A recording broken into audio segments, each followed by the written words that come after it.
Hi guys, IPL 11வது match Chennai super கிங்ஸும் ராஜஸ்தான் ராயல்ஸும் ஆட போறாங்க. பராஸ்பரா கிரிக்கெட் ஸ்டேடியம் கவுஹாத்தில இந்த மேட்ச் நடக்க போகுது. ஸோ இந்த மேட்சுக்கான கம்ப்ளீட் அனாலிசிஸ் நம்ம இந்த வீடியோவில் பார்க்கலாம்.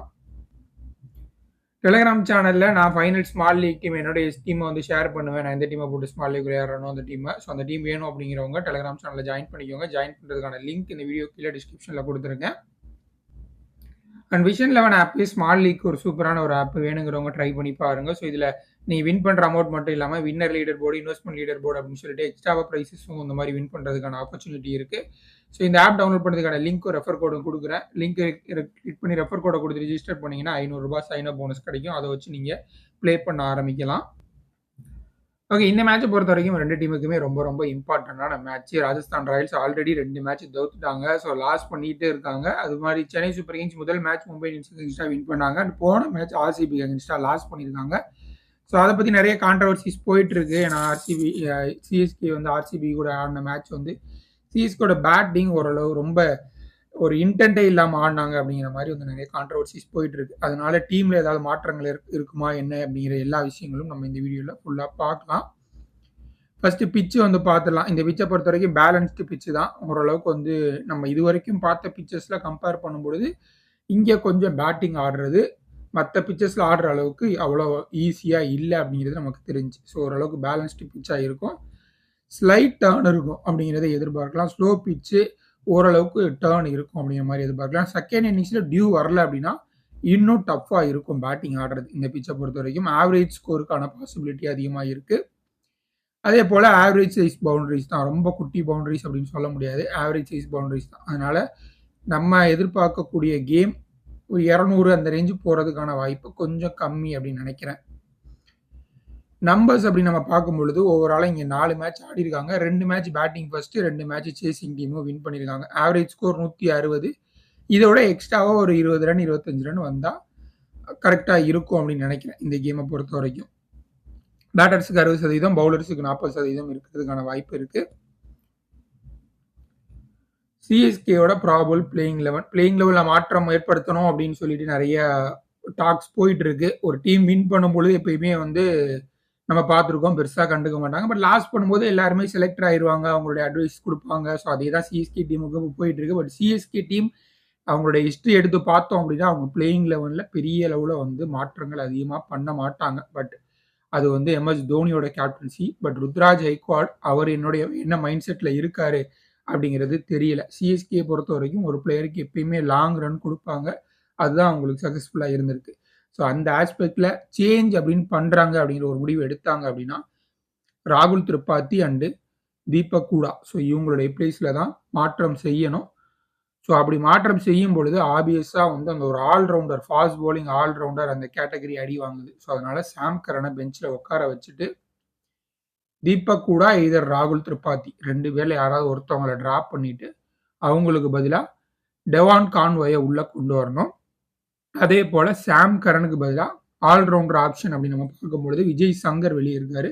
ஸோ அவர் விஜய் சங்கரை உள்ளே கொண்டு வர்றதுக்கு வாய்ப்பு இருக்குது. ஸோ அந்த 2 இடத்துல சேஞ்ச் பண்ண வேண்டியது இருக்கும். ஏன்னா டெவான் கான்வாய் உள்ளே கொண்டு வரணும்னா ஒரு ஓவர்சீஸ் பிளேயரை வெளியே எடுக்கணும். ஸோ அது சாம் கரனாக தான் இருக்கும் அப்படின்னு நினைக்கிறேன். ஸோ அவருக்கு பதிலாக விஜய் சங்கர் உள்ளே வந்துடுவார். இல்லை அன்சுல் காம்போஜ் கூட நல்ல டொமஸ்டிக் ரன் இருந்திருக்கு இந்த சீசனில். ஸோ அவர் கூட உள்ளே கொண்டு வர்றதுக்கு வாய்ப்பு இருக்குது அப்படின்னு நினைக்கிறேன். ஏன்னா எக்ஸ்ட்ரா பேட்டர் ஆட் பண்ணிட்டு ஒரு எக்ஸ்ட்ரா பவுலர் அப்படிங்கிற மாதிரி உள்ளே கொண்டு வரலாம். பார்க்கலாம் என்ன சேஞ்ச் பண்ணுறாங்க அப்படின்னு சொல்லிட்டு. இந்த லைனப்பை பார்க்கும்பொழுது 4 ஓவர் ஷோராக போடக்கூடிய பவுலர் அப்படின்னு பார்த்தோம் அப்படின்னா 100 அகமதும் பத்திரனாவும் மட்டும்தான் 4 ஓவர் ஃபுல்லாக போடுவாங்க சிஎஸ்கே டீமில். ரிமைனிங் பவுலர்ஸ் எல்லாருமே வந்து அன்னைக்கு டேல எப்படி போடுறாங்களோ அதுக்கேற்ற மாதிரி தான். அடி வாங்கிட்டாங்க அப்படின்னா ஓவர்ஸ் கட் ஆகிறதுக்கு வாய்ப்பு இருக்குது. டெத் ஓவர்ஸ் பவுலர் அப்படின்னு பார்க்கும்பொழுது பத்திரானா டெத் ஓவரில் ஷோராக போடுவார். கலீல் அகமதும் சரி, சாம் கரனும் சரி டெத் ஓவர்ஸில் அடி வாங்குறாங்க. அதனால டெத் ஓவர்ஸில் யார் போடுவாங்க அப்படிங்கிறது ஒரு பெரிய கொஸ்டின் இருக்குது. Mostly Khaleel Ahmed new ball எடுக்கிறதுனால கொஞ்சம் இனிஷியலாகவே 2-3 ஓவர் முடிச்சிருவார். ஸோ டெத் ஓவர்ஸில் சாம் கரனும் பத்திரனாவும் போடுறதுக்கான வாய்ப்பு தான் அதிகமாக இருக்குது. ஆர்ஆரை பொறுத்த வரைக்கும் அவங்களுடைய பெர்ஃபார்மன்ஸுமே இந்த சீசன் ஸ்டார்டிங் சுமாராக தான் இருந்திருக்கு அப்படின்னு சொல்லலாம். முதல் மேட்ச்சு அவங்களுடைய பவுலர்ஸ் பெருசாக பெர்ஃபார்ம் பண்ணலை. 2வது மேட்சும் பவுலர்ஸ் இருந்து அந்த அளவுக்கு கான்ட்ரிபியூஷன் இல்லை, அடி வாங்கினாங்க. போதாக்குறைக்கு அவங்களுடைய பேட்டர்ஸும் பெரிய ஸ்கோர் போஸ்ட் பண்ணல அப்படிங்கிறது 2வது மேட்ச்ல நடந்துச்சு. எஸ்எஸ்வி ஜெய்ஸ்வால பத்தி நம்ம ஆல்ரெடி டிஸ்கஸ் பண்ணியிருந்தோம். லாஸ்ட் சீசனும் அவருக்கு அந்த அளவுக்கு பிரமாதமான சீசன் அமையல. ஸோ இந்த சீசனுமே வந்து கொஞ்சம் சுமாரான ஸ்டார்ட்டா தான் இருந்திருக்கு. கொஞ்சம் அவசரப்பட்டு ஆடுறதுனால விக்கெட் குடுக்குறாரா அப்படிங்கிறது நம்ம வெயிட் பண்ணி பார்க்கணும். சாம்சன பொறுத்தவரைக்கும் வந்து டெஃபினட்டா ஒரு சூப்பர் பிளேயரு. குறிப்பா ஐபிஎல்லோட ஸ்டார்ட்டிங் ஒரு 3, 4 மேட்ச் சூப்பரா ஆடிருவாரு. ஸோ அதனால வந்து நம்ம நம்பி எடுத்துட்டு போலாம் அப்படிங்கிறது இருக்கு. ஸோ மித்த பிளேயர்ஸ பொறுத்தவரைக்கும் Nitesh Rana head to head அப்படின்னு வரும்பொழுது சிஎஸ்கேக்கு அகைன்ஸ்டா நல்ல நம்பர்ஸ் வச்சிருக்காரு. பட் ஸ்டில் வந்து ரீசன்ட் ஃபார்ம் வந்து ஒரு நம்ம பெருசா கன்சிடர் பண்ண வேண்டிய ஒரு ஆப்ஷனா இருக்கு. ரியான் பராக் ஸோ இவர் வந்து இவருடைய ஹோம் கிரவுண்ட் மாரி தான் இது. ஸோ இதுல வந்து நெறைய மேட்சஸ் ஆடி அவருக்கு அனுபவங்கள் இருக்கு. ஸோ டெஃபினட்டா வந்து இவர்ட்ட பொறுத்தவரைக்கும் நல்ல ரன்ஸ் எதிர்பார்க்கலாம். பட் அவசரப்பட்டு கொஞ்சம் மேல பேட்டிங் வர்றாரு. 2 டவுன் பொசிஷன்ல பேட்டிங் வரலாம். வந்தாருன்னா இன்னும் கொஞ்சம் நல்லா பெர்ஃபார்ம் பண்றதுக்கு வாய்ப்பு இருக்கு. துருவ் ஜுரேல் நம்ம எதிர்பார்த்த விதத்துல இவருடைய பெர்ஃபார்மன்ஸ் நல்லா இருந்திருக்கு இந்த சீசன் ஃபுல்லாவே. சாரி இந்த 2 மேட்ச் ஆடுனதுல. ஹெட்மயர் அதுக்கப்புறம் சுபம் துபே இவங்கெல்லாம் கடைசியில அந்த ஃபினிஷிங் ரோல் பண்றாங்க. பட் ஸ்டில் வந்து இந்த பிட்ச பொறுத்தவரைக்கும் கொஞ்சம் அவசரப்பட்டு ஆடுனா மாட்டிக்கிறதுக்கு வாய்ப்பு இருக்கு. Wind Azarenka and Mahesh Theekshana மேல நெறைய எதிர்பார்ப்பு இருக்கு. ஸ்ரீலங்கா டீமுக்காக என்ன பண்ணுவாங்களோ, அதை இந்த டீமுக்காக பண்ணி குடுத்து வின் பண்ற முடியுமா அப்படிங்கிறத பார்க்கணும். ஃபாஸ்ட் பவுலிங் அவங்களுக்கு பெரிய கன்சர்ன். குறிப்பா ஜோஃப்ரா ஆர்ச்சர் ஒரு பெரிய பிரைஸ் குடுத்து எடுத்தாங்க. அவருடைய ஸ்ட்ரகிள் கொஞ்சம் பெரிய லெவல்ல இருக்கு அப்படிங்கிறது நம்மளால கிளியரா பார்க்க முடியுது. இன்டர்நேஷனல் மேட்ச்லயும் அந்த அளவுக்கு நல்ல ஃபார்ம்ல இல்லாம தான் உள்ள வந்தாரு. துஷார் தேஷ்பாண்டே அண்ட் சந்தீப் சர்மாவெல்லாம் ஃபர்ஸ்ட் பவுலிங் பண்ணாங்கன்னா, நீங்க கன்சிடர் பண்ணலாம். டெத் ஓவர்ஸ்ல விக்கெட் எடுக்கிறதுக்கான ஆப்பர்ச்சுனிட்டி நெறைய இருக்கு. ஸோ ஆர்ஆர் டீமோட 4 ஓவர் பவுலிங் ஆப்ஷன் அப்படின்னு நம்ம பார்க்கும்பொழுது, சந்தீப் சர்மா கட்டாயம் 4 ஓவர் போடுறதுக்கான வாய்ப்பு நெறைய இருக்கு. அதே போல ஜோஃப்ரா ஆர்ச்சர் போடுவாரு. அண்ட் வைண்டு அசரங்கா. ஸோ இவங்க 3 பேரும் 4 ஓவர் ஃபுல்லா போடுறதுக்கான வாய்ப்பு நெறைய இருக்கு. டெத் ஓவர்ஸ் பவுலர் அப்படின்னு பார்க்கும்பொழுது, சந்தீப் சர்மாவும் ஜோஃப்ரா ஆர்ச்சரும் போடுவாங்க. துஷார் தேஷ்பாண்டே 1 ஓவர் அதிகபட்சம் டெத்ல போடுறதுக்கு வாய்ப்பு நெறைய இருக்கு. இந்த மேட்ச பொறுத்தவரைக்கும் டாப் கிராண்ட் லீக் பிக் அப்படின்னு நம்ம பார்க்கும்பொழுது, அஸ்வின் கண்டிப்பா ஒரு நல்ல ஆப்ஷனா இருப்பாரு. ஆர்ஆருக்காக நெறைய சீசன் ஆடியிருக்காரு. அங்க இருந்தா இப்ப திரும்ப சிஎஸ்கேக்கு வந்திருக்காரு. அண்ட் அது மட்டும் இல்லாம இந்த கிரவுண்ட்ல லாஸ்ட் மேட்ச் பார்த்தோம். ஸ்பின்னருக்கு கொஞ்சம் ஹெல்ப் இருந்துச்சு. வருண் அதுக்கப்புறம் வந்து மொயின் அலி எல்லாம் வந்து சூப்பரா பெர்ஃபார்ம் பண்ணாங்க. கொஞ்சம் லேட்டா கொண்டு வந்தாங்க ஸ்பின்னர் அப்படின்னா, கண்டிப்பா பிட்ச்ல இருந்து ஹெல்ப் கிடைக்கிறதுக்கு நெறைய வாய்ப்பு இருக்கு. சிவம் துபே ஸ்பின்னிங் ட்ராக்ல எப்படி ஆடுவார் அப்படிங்கிறது நம்ம எல்லாருக்குமே தெரியும். நல்ல பேட்டர் தான். பட் இது வந்து இந்த கிராண்ட் லீக் பிக் அப்படிங்கிறது பியூர்லி வந்து பேஸ்ட் ஆன் ஓரளவுக்கு வந்து நான் நம்பர்ஸ் அதுக்கப்புறம் வந்து எப்படி ஆடுவாங்க பேட்டிங் ஸ்டைல் இத கன்சிடர் பண்ணி மட்டுமே குடுத்துருக்கேன். ரீசன்ட் ஃபார்ம் அப்படிங்கிறது 1, 2, 3 பிளேயருக்குமே வந்து அந்த அளவுக்கு நல்லா இல்ல அப்படிங்கிறது தான் ஒரு முக்கியமான விஷயம். அதையும் நான் சொல்லிர்றேன். அண்ட் நிதேஷ் ராணா சிஎஸ்கேக்கு அகைன்ஸ்டா நல்ல நம்பர்ஸ் வச்சிருக்காரு ஹெட் டு ஹெட் அப்படின்னு நம்ம பார்க்கும்பொழுது. அண்ட் நெறைய லெஃப்ட் ஹேண்டர்ஸ் இருக்கிறதுனால சிஎஸ்கேல ஓவர் போடுறதுக்கான வாய்ப்பு இருக்கு. லாஸ்ட் மேட்ச் ஓவரும் போட்டிருந்தாரு. ஸோ அதுவும் நம்ம பார்க்க வேண்டிய ஒரு விஷயம். அதற்கப்புறம் சாம் கரன். சாம் கரனுக்கு இங்க வந்து ஓரளவுக்கு நல்ல பேட்டிங்ல நல்ல ஓரளவுக்கு அவுட்டிங் இருந்திருக்கு. 2 மேட்ச் ஆடியிருக்காரு. இங்க கிட்டத்தட்ட ஒரு 60, 70 ரன் பக்கம் அடிச்சிருக்காரு. ஸோ அந்த ஆஸ்பெக்ட்ல நம்ம யோசிக்கும்பொழுது கன்சிடர் பண்ணலாம். அண்ட் சிஎஸ்கே ஒரு பேட்டிங்ல மேல ப்ரமோட்டும் பண்றாங்க. தீக்ஷனா ஓரளவுக்கு இந்த பிட்ச்ல டர்ன் கிடைக்கும். கரெக்ட்டா போட்டாங்க அப்படின்னா, கண்டிப்பா இவருக்கு ஓரளவுக்கு ஹெல்ப் கிடைக்கிறதுக்கு வாய்ப்பு இருக்கு. கொஞ்சம் லேட்டா கொண்டு வந்தாங்கன்னா, இன்னும் அசிஸ்ட் கிடைக்கும் அப்படின்னு நினைக்கிறேன். பார்க்கலாம். நான் இம்பார்ட்டன்ட் பிக் கிராண்ட் லீக்ல அப்படின்னு பார்க்கும்பொழுது, ஜோஃப்ரா ஆர்ச்சர், துஷார் தேஷ்பாண்டே 2 பேருமே அந்த அளவுக்கு ஒரு Tushar Deshpande wicket taking bowler தான் நம்ம எல்லாருக்கும் தெரியும். பட் ஸ்டில் வந்து ரன்ஸும் குடுப்பாரு.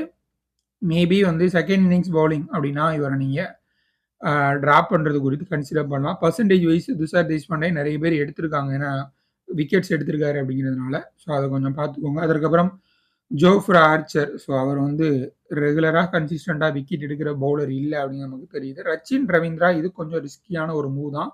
ஏன்னா கடந்த 2 மேட்சா சிஎஸ்கேக்காக top run getter Rachin Ravindra தான். பட் இருந்தாலும் வந்து இனிஷியலா மகேஷ் தீக்ஷனா மாரி பவுலர்ஸ் ஆப்பரேட் பண்ணும்பொழுது, அங்க கொஞ்சம் மாட்டிக்கிறதுக்கான வாய்ப்பு இருக்கும் அப்படின்னு தோணுது. பிளஸ் வந்து 2 மேட்சுமே ஒரு மாரி ஸ்லோவா ஸ்டார்ட் பண்ணியிருக்காரு. ஸோ அந்த இன்டென்ட் குறித்து நெறைய கேள்விகள் போய்க்கிட்டு இருக்கு ஒரு சைடு. ஸோ அதனால அது அஃபெக்ட் பண்ணி கொஞ்சம் இனிஷியலா கொஞ்சம் அக்ரெசிவா போயி அவுட் ஆக வாய்ப்பு இருக்கு அப்படின்னு தோணுது. பார்க்கலாம்.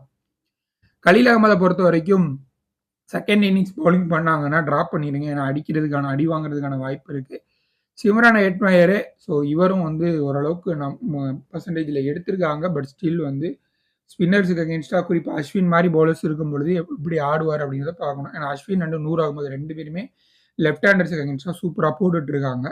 ஸோ அதனால வந்து அவங்க 2 பேரும் மாட்டிக்கிறதுக்கு வாய்ப்பு இருக்கு அப்படின்னு நினைக்கிறேன். என்னோட final small league team. So இதுல வந்து கேப்டனா நூர் அகமது, வைஸ் கேப்டனா ரியான் பராக் அப்படின்னு போட்டிருக்கேன். நம்ம சென்னையில பார்த்த அளவுக்கு பார்த்த டர்ன விட இங்க கொஞ்சம் டர்ன் கொஞ்சம் அதிகமா இருந்துச்சு முதல் மேட்ச். குறிப்பா மொயின் அலிக்கெல்லாம் பார்த்தீங்கன்னா, நல்லா பால் நின்னு கொஞ்சம் கிரிப் ஆகி டர்ன் ஆனுச்சு. ஸோ கட்டாயம் வந்து இங்க அசிஸ்ட் இருக்கும். ஸோ அதனால நூர் அகமது வந்து நல்லா பெர்ஃபார்ம் பண்ணுவார் அப்படின்னு தோணுது. நியூ ஃபேண்டசி பாயிண்ட் சிஸ்டம் படி பேட்டர்ஸுக்கு தான் சாதகமா இருக்கு. அதனால வந்து நீங்க சச்சின் ரவீந்திரா, சஞ்சு சாம்சன் இவங்களுக்கெல்லாம் கேப்டன், வைஸ் கேப்டன் சாய்ஸ் நீங்க தாராளமா குடுக்கலாம். So old fantasy point system படி போடுறவங்க நூர் அகமது கேப்டனா ட்ரை பண்ணி பாருங்க. ரயான் பராக் ஒன் டவுன்லேயே பேட்டிங் வந்துறாரு ஹோம் கிரவுண்டு. பிளஸ் பவுலிங்கும் போடுறாரு நிறைய அப்படிங்கிறதுனால நான் ரயான் பராக் வைஸ் கேப்டன் கொடுத்துருக்கேன். மற்றபடி பெரிய வித ரிஸ்க் எதுவும் எடுக்கல. ஜெய்ஸ்வாலு அதுக்கப்புறம் வந்து ஒரு சில பிளேயர் நீங்க டிராப் பண்ணதா இருந்தாலும் டிராப் பண்ணிக்கலாம். பட் ஹெட் டு ஹெட் அப்படின்னு வரும்பொழுது இவங்கலாம் ஓரளவுக்கு நல்ல நம்பர்ஸ் வச்சிருக்காங்க சிஎஸ்கே அகெயின்ஸ்டா. அதனால நான் டிராப் பண்ணல. இதுல என்னுடைய டீம் வேணும் அப்படிங்கிறவங்க டெலகிராம்ல ஜாயின் பண்ணிக்கோங்க. ஃபைனல் ஸ்மால் லீக் டீம் நான் ஓல்டு ஃபேண்டசி பாயிண்ட் சிஸ்டம் படி ப்ளே பண்ணுவேன். அதோட டீம் வந்து நான் உங்களுக்கு டெலகிராம் சேனல்ல குடுத்துருவேன். Grand league demo team, team 1, team 2, team 3 so இதையும் நீங்க ஃபாலோ பண்ணிட்டு 1 ஆர் 2 சேஞ்ச் பண்ணி நீங்க ப்ளே பண்ணிக்கலாம். நன்றி.